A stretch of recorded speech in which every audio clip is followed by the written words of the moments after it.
दुआ ज़हरा एक मजलूम बच्ची का नाम है और सिर्फ कुछ चंद दिन नहीं, हफ्ते नहीं, पूरे 52 दिन गुजर चुके और हम देख रहे हैं कि बच्चे को बदतरीन अग्रेशन और वायलेंस का निशाना बनाया जा रहा है। खुदा बड़ा करीम है, माफ कर देगा और जल्द से जल्द उसको रिहाई दे दे और उस जैसी जितनी बच्ची अगवा की हैं उन सबको रिहा करे वो। पाकिस्तान के अहम तरीन केसेस में से केस है दुआ ज़हरा केस, और ये केस लोगों की निगाहों के सामने सोशल मीडिया के ज़रिए से आया और उनके वालिदैन की जुर्रत की वजह से। जब तक हम खामोश रहेंगे उस वक्त तक दुनिया में जुल्म होता रहेगा। और ये हम तवज्जो दिलाएं कि तमाम बेटियां हमारी बेटियां हैं, चाहे वो मुसलमानों की हों, हिंदुओं की हों, ईसाइयों की हों, सिखों की हों, किसी भी दीन और किसी भी मज़हब और किसी भी रंग और किसी भी नस्ल की हों। हमें तमाम इंसानों का दिफा करना चाहिए, क्योंकि अगर कोई इंसान है तो फिर वो हिंदू या मुसलमान या ईसाई या यहूदी होगा। हम किसी कुत्ते से या गाय से नहीं पूछते कि तुम मुसलमान हो या हिंदू हो, ईसाई हो या यहूदी हो, शिया हो या सुन्नी हो।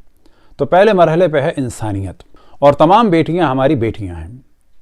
हमने पूजा कुमारी के बारे में तफसील से डिस्कशन किया कि जो पाकिस्तानियों को देखना चाहिए उसमें अहम तरीन नुकात हैं। इसी तरीके से कोर्ट मैरिज को डिस्कस किया और हम दो मौज़ूआत की जानिब तवज्जो दिलाएं कि फ़कत ये गुफ्तगू रस्मी गुफ्तगू ना हो, बल्कि इसके ज़रिए से कुछ मसाइल हल हों। पाकिस्तान आर्मी के बड़े ऑफिसर्स की बेगमात और पाकिस्तान आर्मी में जो ख़वातीन हैं वो कोशिश करें कि ऐसी NGO बनाएं कि जिनके मराकज़ कैंट एरियाज़ में हों और लड़कियों की वहाँ पर हिफाजत हो सके। क्योंकि लाहौर के दारुल अमान का केस निगाहों के सामने है कि खातून ने आवाज़ उठाई लेकिन उनकी आवाज़ को दबा दिया गया कि वहाँ से लड़कियाँ सप्लाई होती थीं। अब अगर दारुल अमान ही में बच्चियों को अमान ना हो तो फिर कहाँ होगा।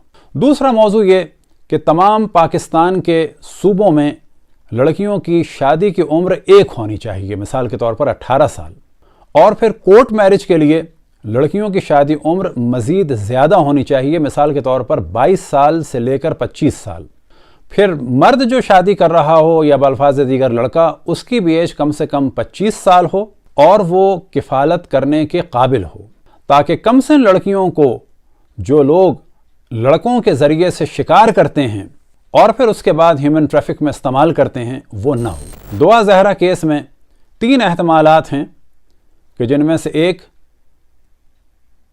या तो इसके पीछे एक माफिया है जो दीन और तबलीग के नाम पे काम कर रही है, जैसी कि माफिया भरचुंदी शरीफ के मियाँ मिट्ठू कर रहे थे कि हिंदू लड़कियों को अगवा कराकर उनकी आबरू रेज़ी कराकर बाद में उनको इस्लाम का सर्टिफिकेट देकर और नाकारा मुसलमानों से कहा जाए कि जी ये तबलीग का काम है, अल्लाह आपको इसका सवाब देगा। या तो कोई ऐसी माफिया है या इसमें जिस्म फरोशी की माफिया है, और जिस्म फरोशी की माफियाएँ भी 2 तरीक़े की इस वक्त पाकिस्तान में चल रही हैं। एक वो हैं कि जो लड़कियों से कारोबार कराते हैं आम अफराद के लिए, और दूसरी वो हैं कि जो लड़कियां सप्लाई की जाती हैं गवर्नमेंट के मुक़्तदर अफराद को। और उन माफियाओं के पीछे गवर्नमेंट के बाज़ अफराद हैं और वो इस वजह से सपोर्ट करते हैं कि अगर इनमें से एक भी पकड़ा गया तो इनके राज खुलेंगे। तीसरा एहतमाल ये है कि ये एक मोहब्बत की शादी हो। लेकिन सवाल ये पैदा होता है कि जजेस और वकला ने क्यों इस बच्ची के बर्थ सर्टिफिकेट्स को नहीं देखा, फॉर्म बे को नहीं देखा, पासपोर्ट को नहीं देखा, माँ बाप की शादी के सर्टिफिकेट को नहीं देखा। ये क्या है कि जब ये कागजात मौजूद हैं तो उनकी मौजूदगी में क्यों मेडिकल कराया जा रहा है? क्या नादरा के सर्टिफिकेट की हैसियत नहीं है? अब यहाँ पर जो ख़वातीन जज हैं और जो ख़वातीन वकला हैं, उनकी ये जिम्मेदारी है कि कोई ऐसा पैनल बनाएं कि जब भी कोर्ट मैरिज के लिए लड़कियां आएं तो ये चंद ख़वातीन उनके मसाइल को देखें और ये अंदाज़ा लगाएं कि ये केस क्या है। क्योंकि बाज़ वकला चंद हज़ार के पीछे किसी लड़की की भी शादी किसी से भी कराते हैं, उनको कोई ये गर्ज नहीं है कि इस लड़की का मुस्तकबिल क्या होगा। दुआ ज़हरा केस में तमाम पाकिस्तानियों को शामिल होना चाहिए। इसी तरह से पूजा कुमारी के लिए आवाज़ उठानी चाहिए, और हमने आवाज़ उठाई थी। लड़कियों के मामले में दीन या मज़हब या कौम या कबीला या रंग या नस्ल के मौजू को ना लाएं, बल्कि किसी भी इंसान के लिए ना लाएं, क्योंकि सबसे पहले इंसानियत। आज अगर हमने किसी भी लड़की को हक दिलाया और किसी भी लड़की को इस्तेमाल करने वाली किसी माफिया को ख़त्म किया, तो इसके माना यह है कि पाकिस्तान में हज़ारों लड़कियों की इज्जत और आबरू का दिफा कर लिया। बस लड़कियों का इस्तेमाल चाहे तबलीग के लिए भरचुंदी वाले करें और चाहे इंडिया में मुतशद्दिद अफराद वेबसाइट बनाएं मुसलमान लड़कियों को बेचने के लिए, और चाहे वहाँ पर लव जिहाद के नाम से काम हो, चाहे यूरोप और अमेरिका में मोहब्बत के नाम पर नेशनलिटी हासिल करने के लिए लड़कियों को इस्तेमाल किया जाए, कहीं पर भी इस किस्म के काम हो उसकी हमें मुखालफत करनी चाहिए।